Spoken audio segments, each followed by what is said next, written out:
Hello everyone, welcome back to Beacon Pines.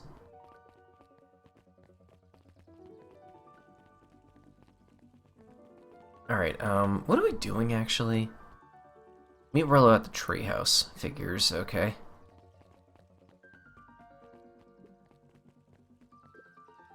Another day, another dollar. Have you noticed how all the Perennial Harvest folks order the same drink? Okay, we've talked to you too. Yep, I think this is where we left off. Still can't wait to go in that building. You know what's gonna happen. William Kerr and Gus Valentine proudly surveyed the half-covered festival banner. It's all coming together quite nicely. Couldn't have done it without you. A half-hearted shrug. I'm not so sure about that. Nonsense. That reminds me, I wasn't able to thank your sister for her contributions. Yes, she has been indisposed of recently. She doesn't much like me, does she? No, that's not it at all. She's just been busy. Of course. Regardless, I would be forever grateful if, you could pass my thanks on to her. The History Museum adds a real aid of importance to the whole affair. And we couldn't very well celebrate the story of Beacon Pines without including the Valentines. My father was a great man. Your Don Tuden he was. His arm on Gus's shoulder. But I mean the entire Valentine family. Present company included. Can I ask you something, Mr. Kerr? Call me William. Ask away. William, why are you doing all of this?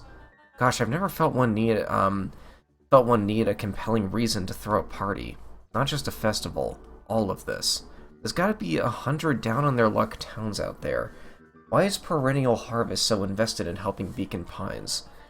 You know what I love most about the agriculture business? Seeds. Seeds.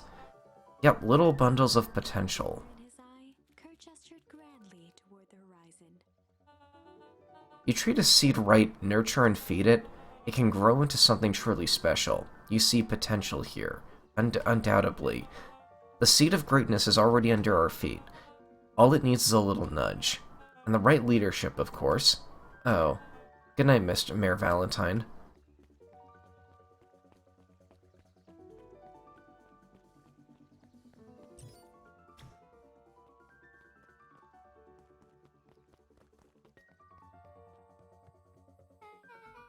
Oh, this is nice.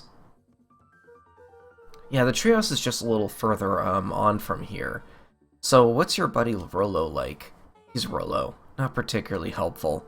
Sorry, I've just never thought about it. Lots of energy. He's funny even when he's trying not to be. Things have been tough for his family since the fowl harvest. It's about damn time you tell me what this fowl harvest thing is. It's kind of a long story. Hit me with the highlights. Okay. There used to be a fertilizer company called called Valentine's. They were kind of a big deal. Ooh, big deal fertilizer. It was a big deal to us. Their stuff really worked, farmers loved it. So Valentine's grew and grew. Beacon Pines pretty much grew around it. Most everyone in town either worked for Sharper Valentine or used his fertilizer. Things were good. I'm sensing a big but. Around 6 years ago, Sharper Valentine suddenly died, and something changed. Changed how? Could have been a bad batch. Maybe it was in the water or air or soil. Nobody knows. But all the crops died, and everyone blamed the Valentines. The foul harvest. Yeah. Valentine's fertilizer went out of business. Half the town lost their job. Sheesh. The next year the crops came back, but something was different. You plant a crop, do everything right, and it's sort of a crapshoot what happens. And no one knows why. Nope. I take it Rollo's farm got the short end of the stick. Yeah, for some reason, their farm was hit harder than others. That sucks. Things have gotten better since Perennial Harvest came to town. The Beacon Pines Reborn initiative. Yeah, first thing they did was give the town a deep scrub. They even put us up in hotels, one town over for a week, while they decontaminated the groundwater. We better get going. Do we have any more of these? Might as well check. Oh god, was that? No, we don't. Look at first.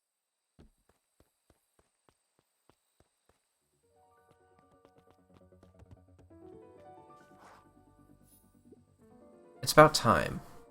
I was about to give up and go home. Who's the new kid? Wow. Man, you're not that angry this time, are you? Last time you got furious hearing about a new kid. We brought her this time. God, that scene was so badly written. Name's Beck. You must be Rollo. I see my reputation precedes me. Welcome to Mission Control. His head with pride. You'll find we've spared no expense in construction. I've seen worse-looking piles of junk. Thank you. Hey, Luca. You know the security concerns we talked about? Yeah? While I was waiting, I made some improvements. Let me lock this baby down for a little test in infiltration. Can't be too safe these days.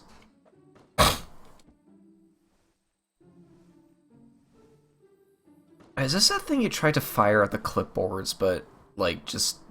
It failed?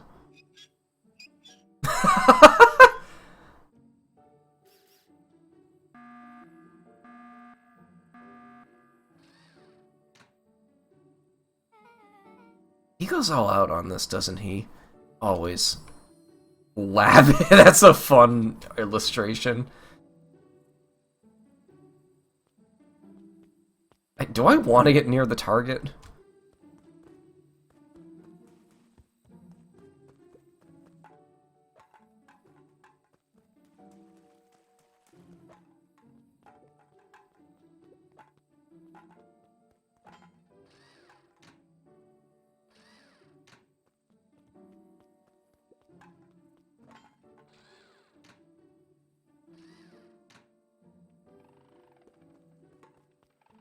What am I doing?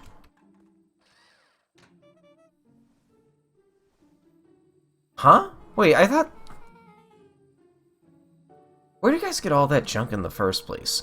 There's a guy in town named Jeff who trades us junk for snacks. Junk food for junk. Nice.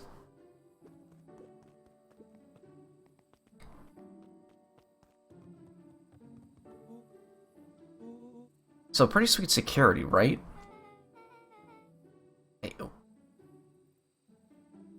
When he said security, I had in mind, like, you'd shoot something at us? I thought it was the same machine we failed to launch at the clipboards, but, like... What was that security of? We just hit 3 targets, then you let us in. What would that keep out? It was imaginative, I'll give you that. Luca, are we sure we can trust the new recruit? I vouch for her. Thanks, I guess. Okay, Luca, you promised to fill me in about the Valentine warehouse. Sucked in a long breath. So, like I said, there was something else. What were they doing? I don't know, but the place was lit up and active. Maybe they were squatters. I don't think so, it seemed more organized. When the man pulled me in, I saw some sort of equipment running. A man pulled you in. Yeah, but I got away. You keep saying it was a man. They were wearing a mask, right? Yeah? Then it could have been a woman. How did you get away? I grabbed a rock, or something and broke their mask. They let go and I ran. Dang, that's intense. No wonder you freaked out when you saw your grandma. Yeah, that's the other part. On the way home, Beck and I saw Eris Valentine meeting with Gran, wearing the same sort of hazmat suit. A low whistle. And they weren't there for idle chit-chat. It was a proper clandestine meetup. So let me get this straight. There's an operation in full swing at the Valentine warehouse. You were almost abducted by a strange man or woman in a protective suit. And then you saw your Gran in the same suit talking to Eris Valentine. Pretty much. I'm beginning to think this town is kinda awesome. No offense. And so we can logically conclude aliens or alien zombies have infiltrated the town. And their leader is your Gran, and she tried to murder you. First of all, for the last time, there are no aliens. Second, it could have been my Gran at the warehouse. I broke that person's mask to get away. The mask Gran was wearing wasn't damaged.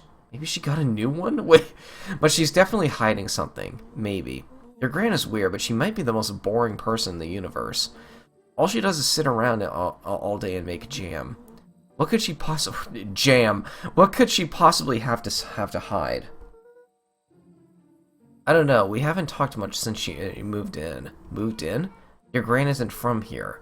No, she came a few months back to take care of me, take care of me after his mom went missing. Did you know your gran before? She's not our gran, is she? That's kind of an important detail. It's been years since I've seen her. I don't think that's her grandmother anymore. Luca, don't take this the wrong way, but are we sure your gran is on the up and up? Luca gazed out the window. I'm just saying. It sounds like strange stuff has been happening since she showed up. We could say you're the same thing about your family, but you're right. Luca, your gran is hiding something. And Pa always said, folks only burn stuff worth digging up, or bury stuff worth digging up. We need to investigate your house. If my gran really is hiding something, don't you think I would have noticed by now? That's kind of the whole point of hiding something. I guess you're right. Gran's been leaving the house for hours at a time this week. Also, there are 2 whole-ass rooms in your house you can't get into? What do you mean there's nothing to hide?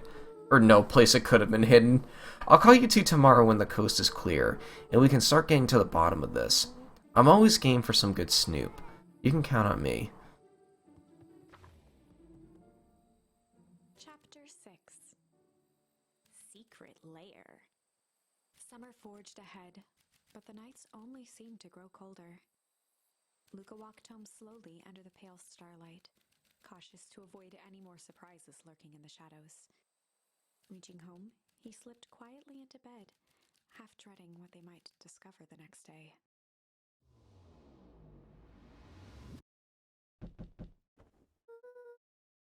What time is it? Oh, you're wearing a different shirt. Oh, those are pajamas. Huh. It's kind of a different detail. They drew him with different shirts for that. For like 1 text box.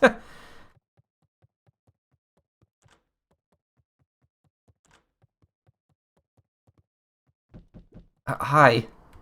Hold on. Oh, hello. He has a detective hat! Rollo, what on earth is that? That ridiculous thing on your head. Oh, this? It helps me think. You're gonna need a lot more of those. Joke all you want. We'll see who's laughing when I crack this case wide open. The coast is clear. Yeah, whatever she's been up to this week, it's been keeping her busy most of the day. Very well. The game is afoot. Luca and Beck rolled. That's really funny, actually. If I were Graham, where would I hide my deepest, darkest secrets? Perhaps where you might least expect. Rollo flung open the cabinet with confidence. He Aha. laughed as a veil of dust hit his face. I think it's safe to assume anything that dusty isn't what we're looking for. Or maybe that's what she wants you to think.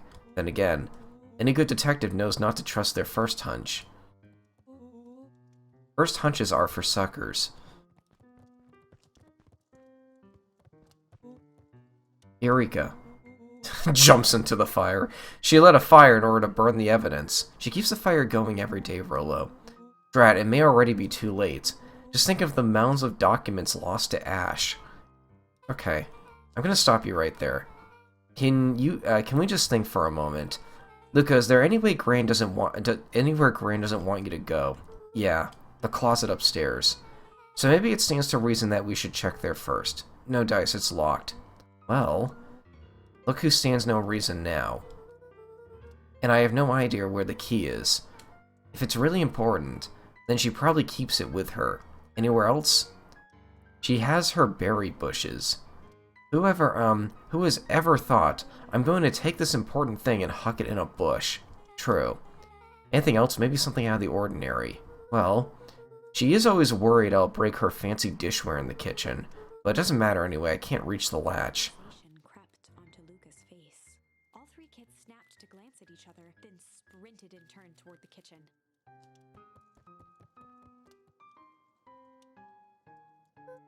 That's a normal thing to not want your kids to go in your china cabinet. Alright, Rollo, this is your time to shine. Why are you letting him do this? You called upon my expert detective skills, and now I shall proceed with... Luca scrambled up Rollo's back. Hey, this isn't my idea. Like this. This isn't my idea of detective work. Every squad needs a good lockpick. And every good lockpick needs a sturdy head to sit on. This is beneath my standing. Stop complaining and hold still. The three crowded around the hutch to peer in. I kind of only trust Beck with this. A perfect porcelain display gleamed in front of them. Their eyes searched for anything amiss, but the only distinct feature was its impeccability. Well, that was anticlimactic. Yeah. I don't really know what we were expecting. Like, oh hey, let me just yank on the random teacup and... One of the teacups, it slanted forward with a hollow click. The entire hutch its own power. Okay then. Seems like your grand has been doing some remodeling. Dude, only two types of people have secret lairs, evil masterminds and superheroes. So which one do we think she is? We're about to find out. Wow, it really wasn't in the locked room. Okay, so more of an unhinged conspiracist vibe. Oh wow. Yeah, this cannot be good. We need to look around before jumping to conclusions.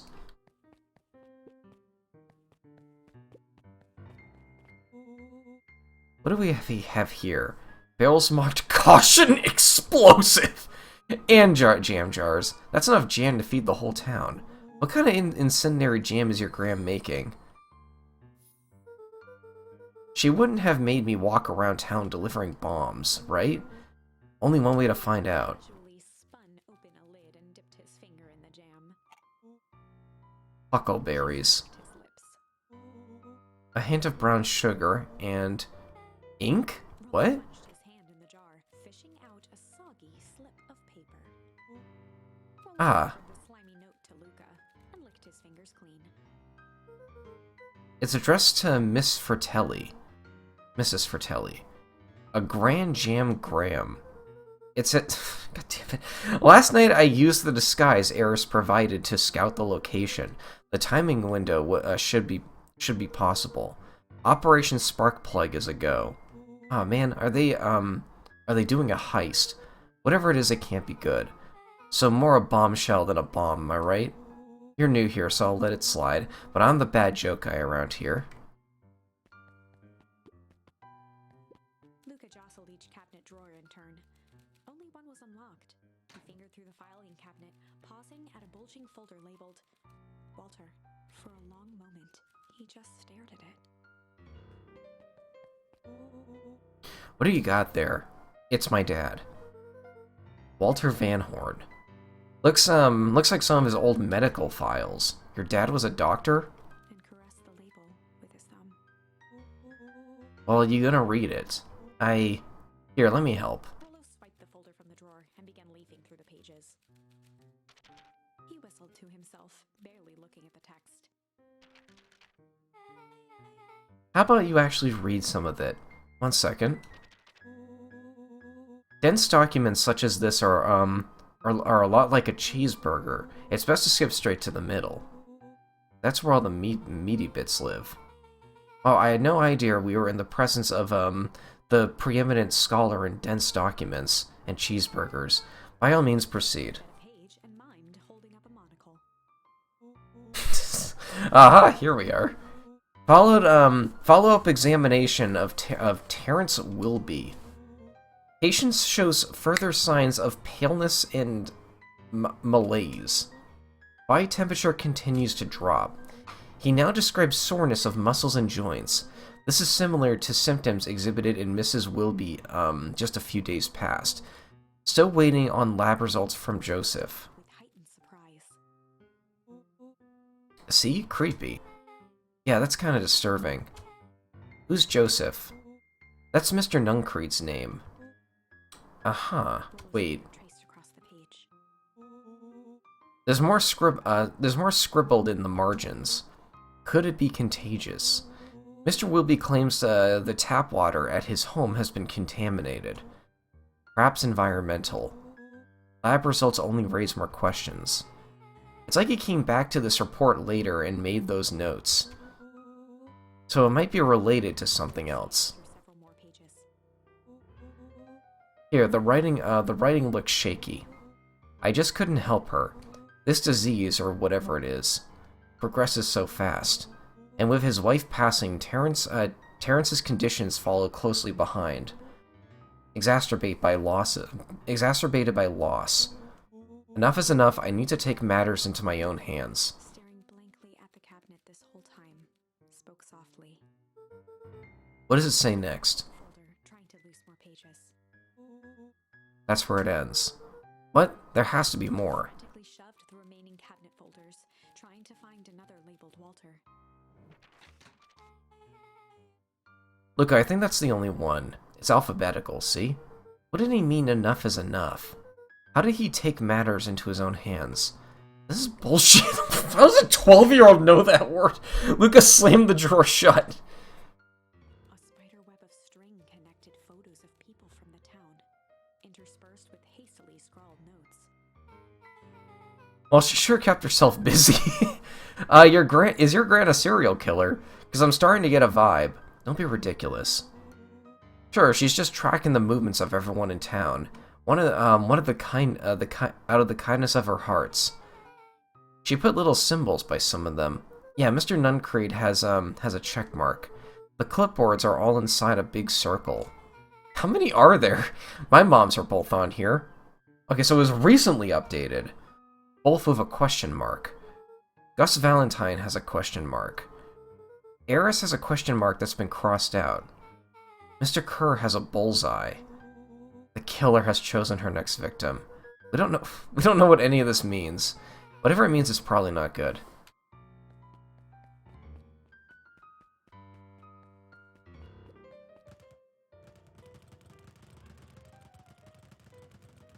Is there an achievement for this too?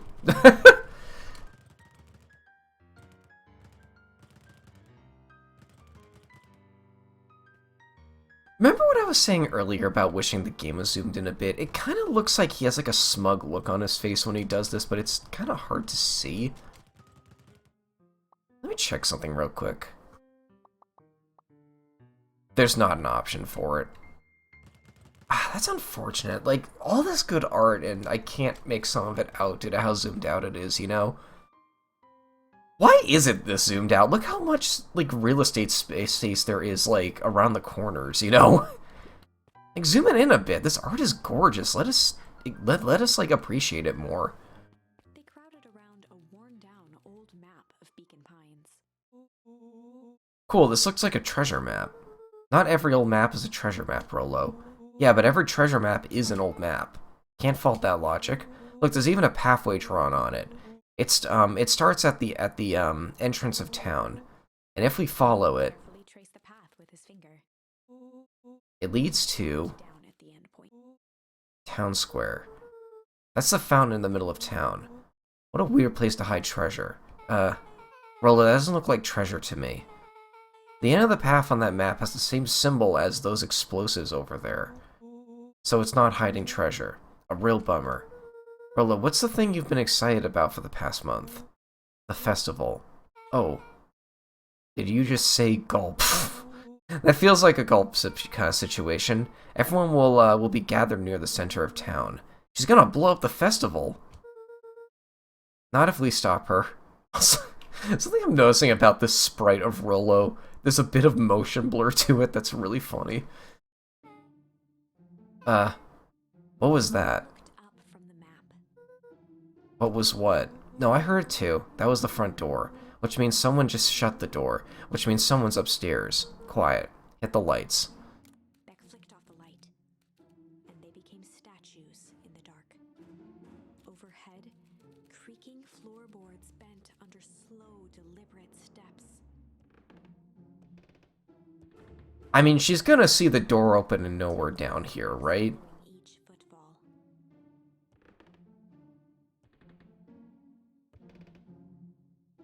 Then suddenly, it stopped. Without realizing, they'd been holding their breath. All three exhaled shakily and glanced at each other. A muffled male voice broke the silence. Oh, a male voice. That's the... Oh, I forgot his name. The Flanders-looking guy. A final few footsteps reached the entrance above them, and the voice now echoed down the stairs. Anyone down there? Kids shuffled to the corners with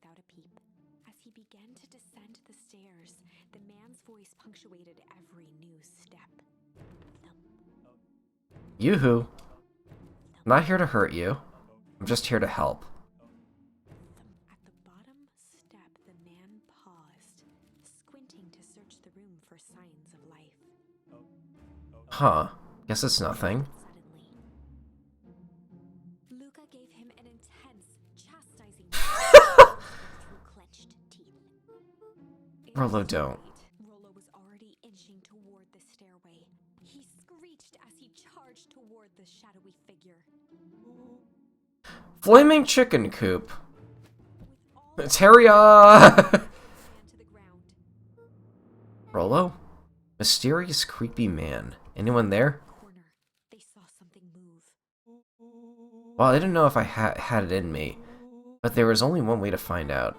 Holy crap, Rollo, that was awesome. Would you just kill that person? Scrambled to the hunched figure on the ground. Pressing his fingers to the man's neck, he sighed with relief. You sure clobbered him, Rollo. He's knocked out cold. Flicked back on the light. Luca and Rollo both gasped in stereo. In stereo? Mr. Tolliver. Chapter 7. We knocked out Mr. Tolliver, okay. The interrogation of Hiram Tolliver. Still unconscious, Mr. Tolliver slumped heavily in a shoddy old chair. His hands were bound with rope, his feet tied with some loose string. The kids huddled in a circle, discussing their plan. One thing was certain, they couldn't just let Mr. Tolliver go. They needed to know what he was doing in Luca's house. After some deliberation,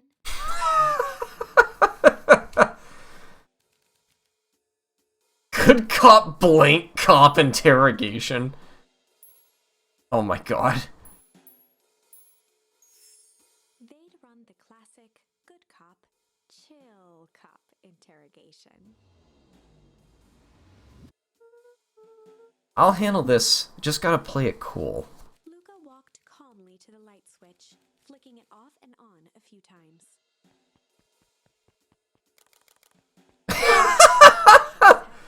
Gathering his wits.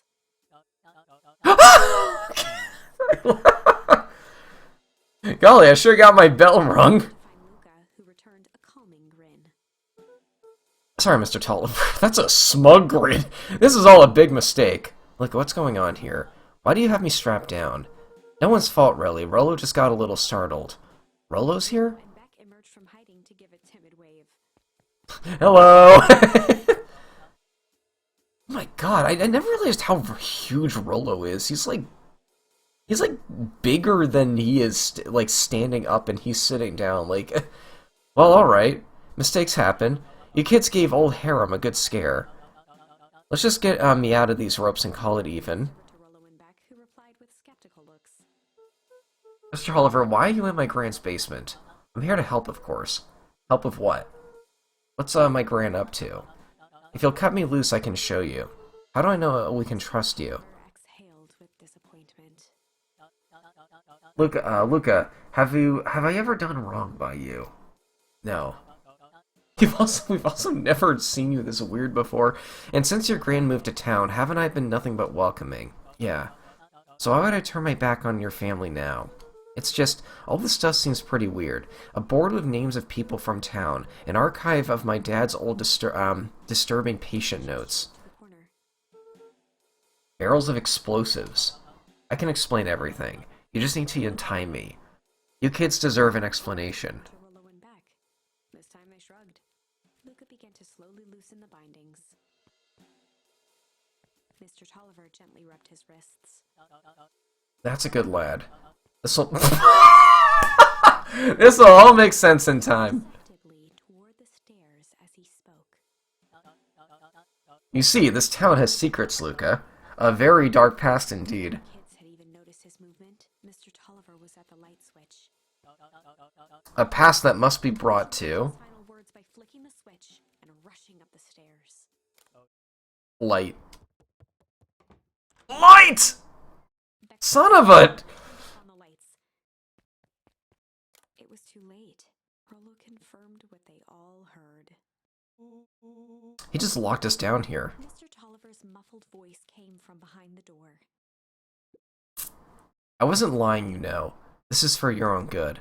You kids just keep tight down here, and let the adults handle this. At each other. Play it cool, huh? Not now, Beck.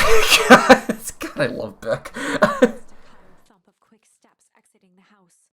The kids looked down in resignation. This isn't how it goes in Hank Atomic. For some reason, they'd always assumed it was up to them to save their town. Luca opened his mouth, hoping to conjure some magical words to make this right. Only a hollow croak escaped. The end.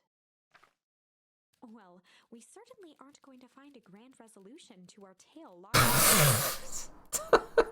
to the drawing board. Okay.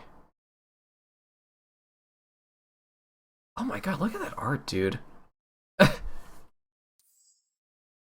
You know, is it bad that I kind of prefer this art style over the final art style? I don't know, it feels more expressive to me. I'm kind of a sucker for thin line art like this, too. I don't know.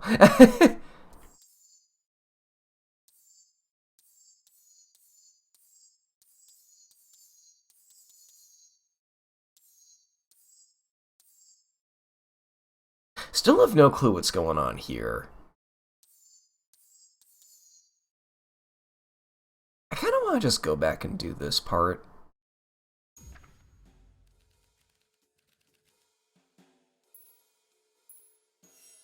They'd run the classic good cop, hard cop interrogation. Rollo brandished a steely gaze. I was gonna say Rollo brandished like some kind of weapon. About it 100 times. I feel like this is gonna be very fun to voice. Rollo swaggered past the chair, which was Tolliver. Without even looking at his captive, he began with a long, blustery drawl. Well, well, well, Mr. Mr. Tolliver. Remained motionless. Rollo spun around to face him. He'd clearly expected to rouse Mr. Tolliver with his booming voice. Mr. Tolliver. Gave each other an unsure glance. Rollo slammed his fist on the table. I said, Mr. Tolliver. He grabbed the table lamp and beamed it onto the unconscious face. Tolliver groaned and slowly lifted his head. He recoiled with a muddled, weary squint. What in the world? Wobbled as he attempted to straighten up. Who's there? Tolliver could only make out rough shapes through the glaring light. With a gruff tone, Rollo hoped to both conceal his voice and intimidate. I'll be asking the questions here, punk. Now, hold on, just calm down. Oh, I am calm. Calm as a carrot in dirt. As for you, looks like you're sweating. Expression on Beck and Luca's faces transformed into awe. We can do this my way, or... Well, let's just say I've never needed another way. Hitting his stride, was now channeling every detective trope his memory could recall. He slammed the table again. Now dance! But I don't even... His voice became desperate. He was nearly in tears. You've tied me down. How on earth could I dance? Dance with your mouth, punk. Spill the beans! What are you doing poking around this house? I'm here to help Juniper. To make sure everything's ready. Oh, so you're in cahoots with Gran. Gran? Tolliver was in a daze, now more confused than ever. That reaction... That's not our grandmother. Gonna help her blow up the festival, huh? Blow up the festival? Good lord. Feeling more and more dizzy. No, you've got it all wrong. Where is she now? She's headed to the source! Source. What's the source? It's where Faded to a whisper. the town began. Where it all began. What is Operation Sparkplug? Tolliver passed out cold. It's okay. Repentant grimace. Damn, Rollo. I think you went a little too hard on him. What did he say about the source? It's where the town began. We need more information. Yeah, but we better not push Mr. Tolliver any further. Is there anyone else who might know more? What about your gran? What about the History Museum? It just got set up for the festival. Nah, that tent was put up by the Valentines. Everything they do is just a bunch of fluff to glorify themselves. Is there anything more reliable? The library? If there's any information about the source thing, Kato can help us find it. Let's go get some answers. Oh, we're just here to... Wait, we're just gonna leave him there? That felt unresolved to me. I don't... Okay. I'm gonna assume it just auto-saved right there, so yeah, I'll see you folks later. Thanks for watching.